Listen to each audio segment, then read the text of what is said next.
Hello, we are Geeks Assembled, and today me and Susan will be discussing a 1968 movie that was sort of the beginning of a worldwide franchise, which is still ongoing today, of the zombie genre. And of course, if you can look behind Susan's shoulder there, it's Night of the Living Dead by George A. Romero, the daddy of the zombie movie, shall we call it. So I'll go over to Susan with her opening thoughts on this movie. Over to you, Susan. I thank you, Lee. First of all, this one is not a movie about eating brains. No. Um, because a lot of the zombie movies and zombie um, stuff lore ends up being about zombies eating brains. This one is about people who are dead who suddenly wake up and are suddenly very hungry and they eat other people. So it's basically um, uh, each person becomes their own little mass murderer. Yeah. And so all throughout this movie, there's a radio playing and a TV playing, and it's talking about this situation. And I mean, the movie is a year older than I am, so it's pretty old. And it's got great atmosphere. Like it's one field, one cemetery, car and a truck, and a house, and Mm. that's it. 3 stories in the house, but a house. It's one house, and that's the whole set and setting of the movie. It's crazy. It's so cool.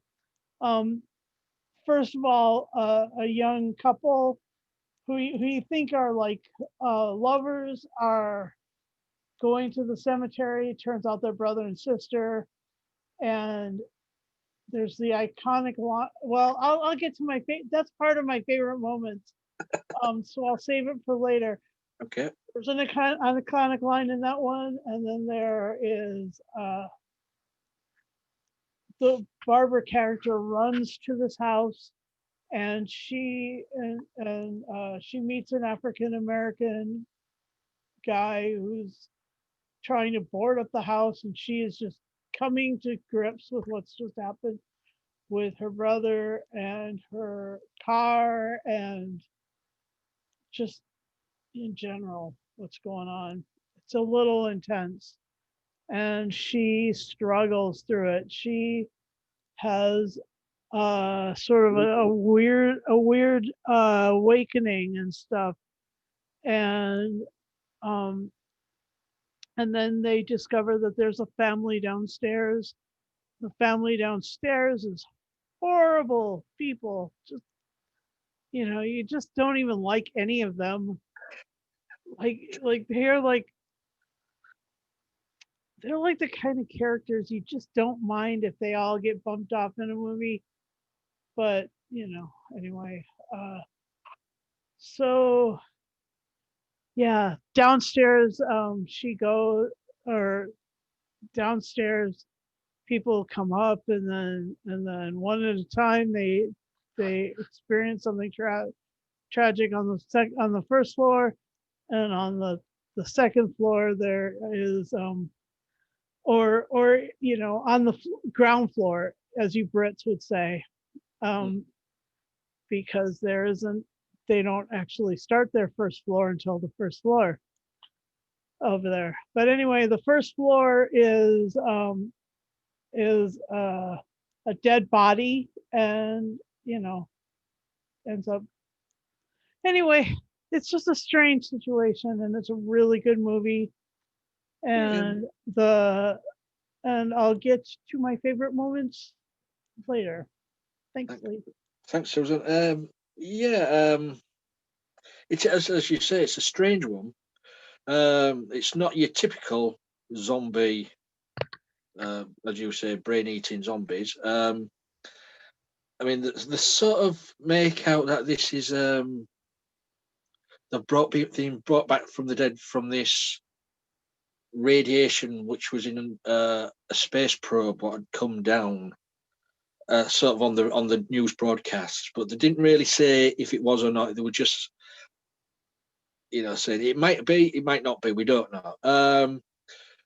We never know. We'll never know if that will happen one day. And you say it's one setting. It's in the house. It takes place mostly in the house and just the surrounded area of the house. And to me, it adds a lot to this movie that it is shot in black and white.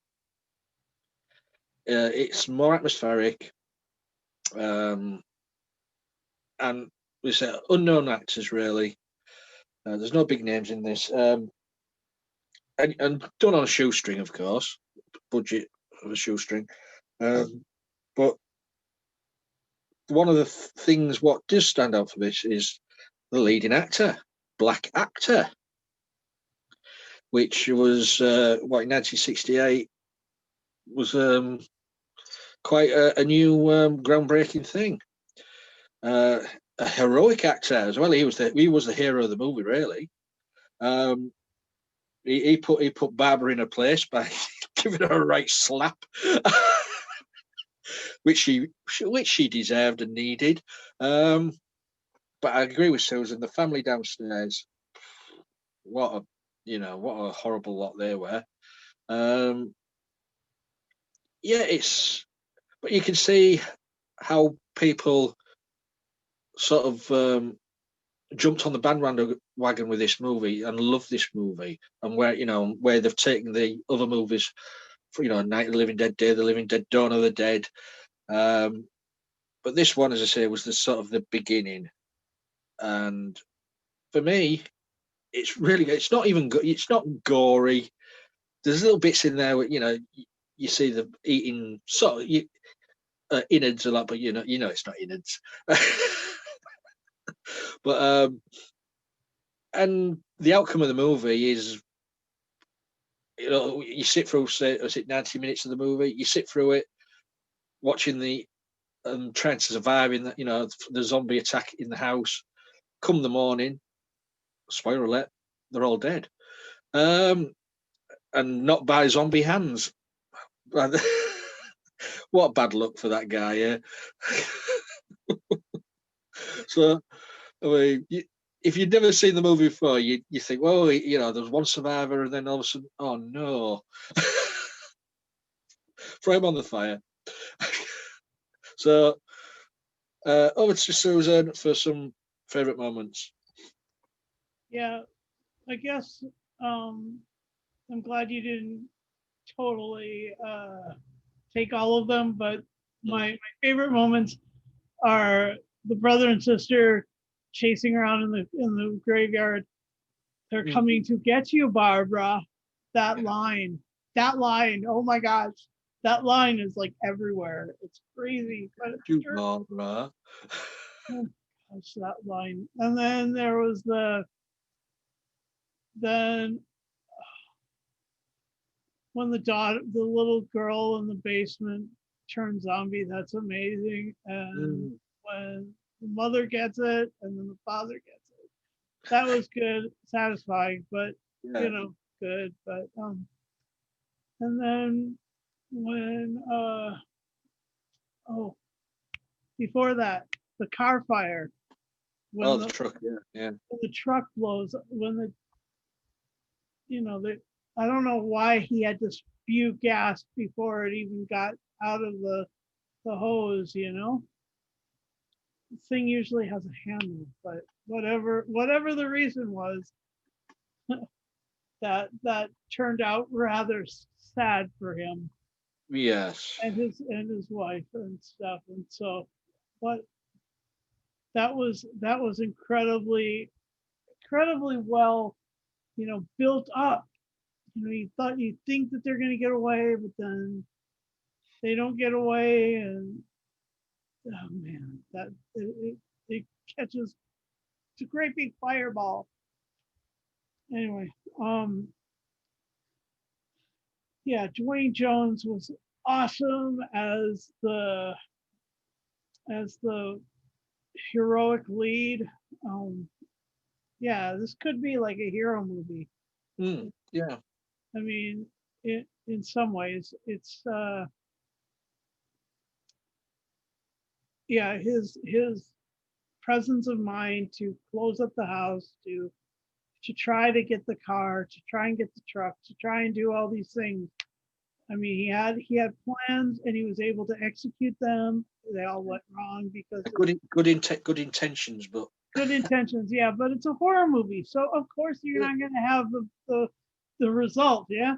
So yeah, it was great, and Judith Od played Barbara, and she did a great job. I mean, there was a lot of character arc to that. She started off really simple, sweet, and kind, and then she got traumatized and she turned just crazy.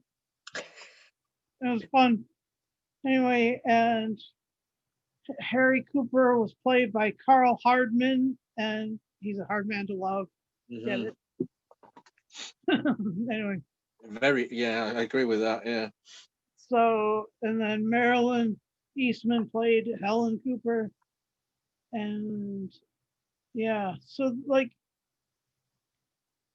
Karen Cooper was Kira Shawn played both the Karen Cooper, the kid, and or the little girl, and the corpse in the house upstairs. All right. So she got to play two roles.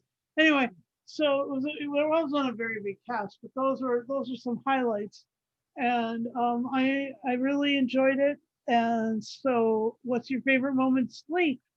Well, you've said the coming to get you, Barbara. As you say, it's just an iconic phrase now in that. And I totally forgot it was in this movie until it happened. I went, way, yeah. But yeah, for me, the zombies, the makeup for the zombies was just. I mean, as I say, added to the black and whiteness of it is there wasn't arms dropping off, there wasn't eyeballs hanging out. It was just gaunt um, people, just rather stiff looking. But hell, they could move. They were fast zombies. Mhm. That one at the beginning chasing the car. Mhm. That's the fastest I've seen zombies. I know. I can tell a lie. There was fast zombies in was it World War Z? No, in 28 Um, days, 28 days that later. was yeah, yeah. They were fast, but they weren't really zombies, was they? They were the infected, but And, these were dead. and the ones in Resident Evil are also sometimes really fast, but yeah, those are also that's You always associate zombies with slowness, just stumbling on. mhm. But Like the yeah, it ones was in just the Shaun of the resilience. Dead. Yeah, Yeah, yeah. But the resilience of the characters in it, well, the main character in this, of trying to get everybody's feet back on the ground and look, we've got to do this, have to go get the gas, we have to go get get the truck, go get the gas. But all the plans went tits up, shall we say. Um, and I say Barbara, yeah, good part, but God, she was so annoying, so annoying. And I was glad when she got a comeuppance in the crowd of the zombies. That was brilliant. And they're coming to get you, Barbara. of course, it was her brother who was at the door. But yeah, so the sad bit about it was the hero. He got through the night, he got through the early morning, and the zombie hunters turned up the next day and just shot him, shot him in the head. I mean, they mistook him for. I mean, there wasn't. Look, they just thought he was a zombie in the house, didn't they? But I mean, and then when mostly when they went into the house, there he's just laid it. Oh, it's a dead zombie, right on the fire. But it was also the credits. Watching the credits with the still frame photos of of like trophy hunters putting them on the fire and the radio broadcast and all like that. And it's so eerily done. and you sit there at the end of it, you think, wow, this is a damn good movie. For 1968, and George Romero, one of the best. So, Lee, would you consider the radio and the TV as separate characters? Um, in what way? I don't know. It was either thinking of them as separate characters, or as perhaps like the musical soundtrack, since there isn't much music. Yeah, that's what it was like background music. It was like elevator music. Yeah, Um, but it was keeping them informed, wasn't it, of what was allegedly what the out there thought was going on. Um, yeah, I enjoyed it. I mean, I hadn't seen this for quite a few years now. It was yeah. good to sit down and watch this again. Um, anything Agreed. else? We'll keep Anything else? that out. Yeah, anything else you'd like to bring up about this? Yeah, I was thinking that it was that I would have considered them, the TV and the radio, as separate characters, Yeah, but because they were, um, but you're right, they were informing, and so because they were informing the viewer yeah, what's going on, they were more like music.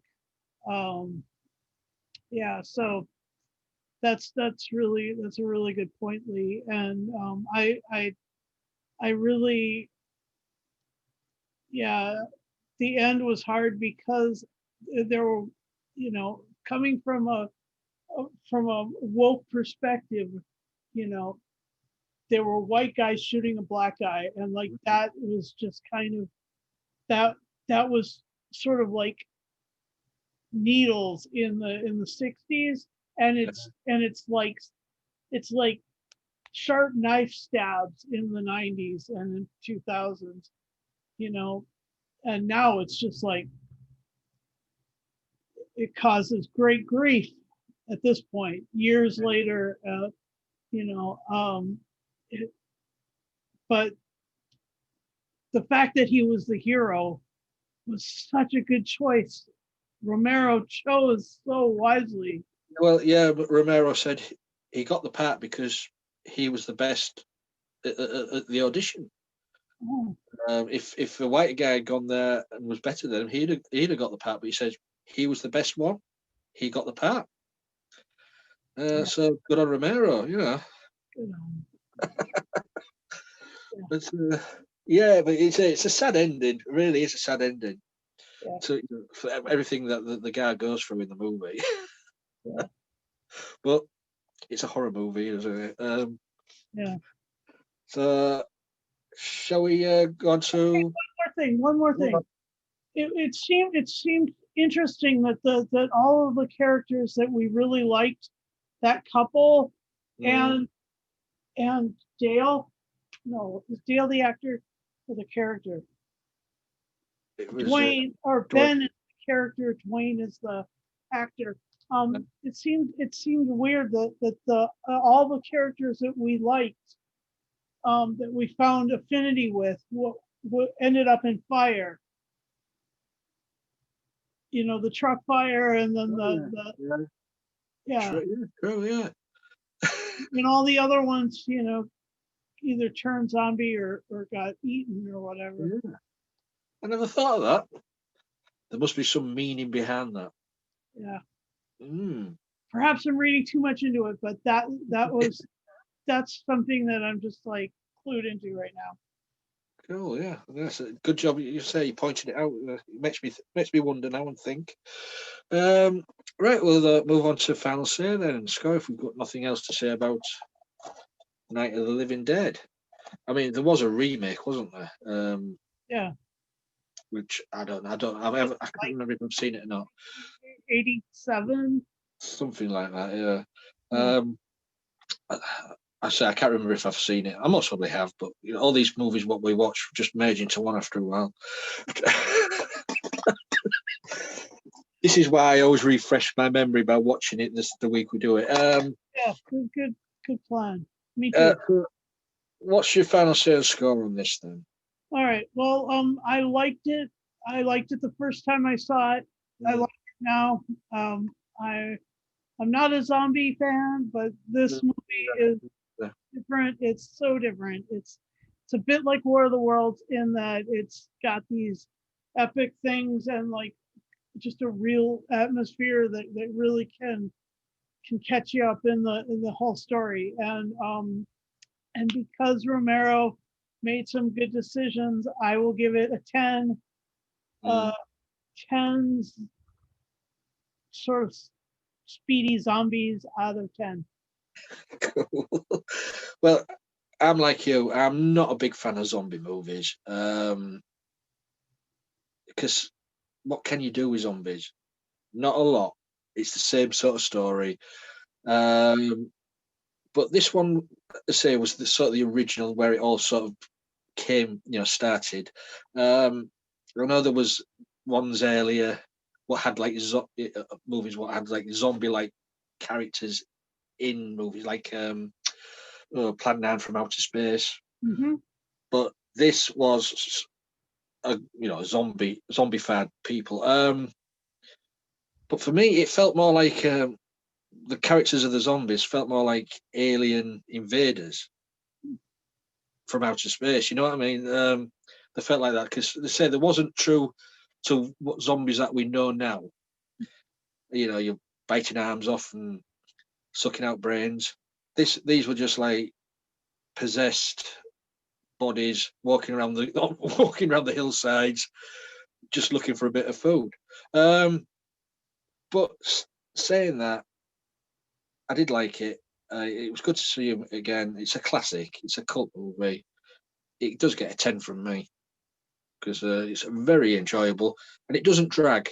It does not drag because it gets you involved. You want to know what's happening with these people and how are they going to get out of it. With, of course, spoiler again, they don't.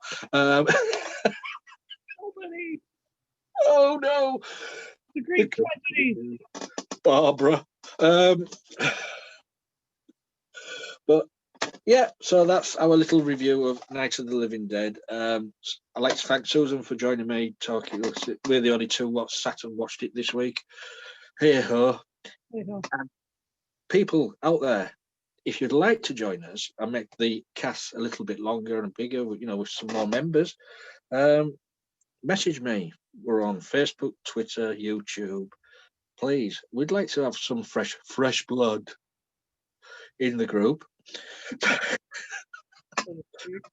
Yeah, we don't bite, not much anyway. But yeah, as I said, if you follow us, if you are watching this and you follow us on Twitter, please uh, ding, press the bell notification, and you'll get a ding every time we put up a video. it'll come in your email. It'll make you really happy to find out that we've yet, sent you something else. True. But and also, guys out there, if you like what we do and you'd like to see us review stuff, I always listen to people's suggestions. He's The got list is, quite a list. there Holy, is a list as long as yeah, and I'm slowly working way through it. But every now and again, another different movie gets added as well. So we, but if the cool thing about Lee's list is that if it comes from a viewer, you guys end up at the top of the list. mm, The rest of us just get our yeah, when, you when just they just get thrown into the gutter where they belong. So yeah, so I think I've said all my piece now. Yes, I think I've said everything. So until next time, stay safe, sleep tight, and just remember, they're coming to get you, Barbara.